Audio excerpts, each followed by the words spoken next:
Přišel jsem, abych především poděkoval vám, kteří už podle jména své brigády, jak bylo zdůrazněno, jste nositeli tradice. Tradice těch statečných mužů, kteří v době druhé světové války se neptali zač, ale věděli proč.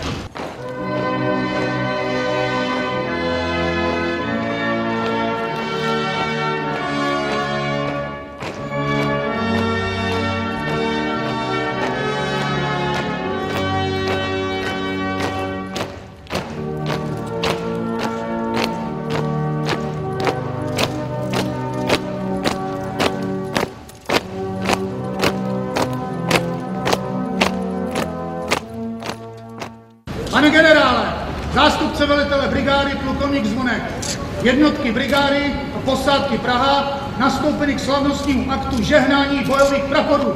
Já si myslím, že to je návrat k těm dobrým tradicím, ke kterým se chceme hlásit.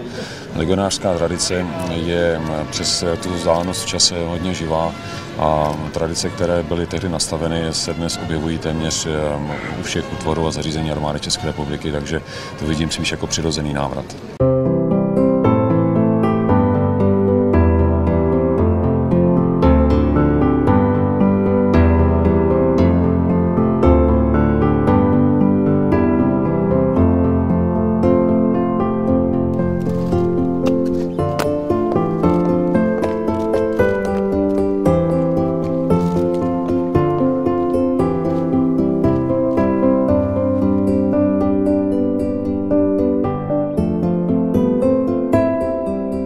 Já to považuji za velice významný den v historii brigády, mílník a je to věc, jedna z mála věcí, kterou velitel nemůže ovlivnit svým rozhodnutím.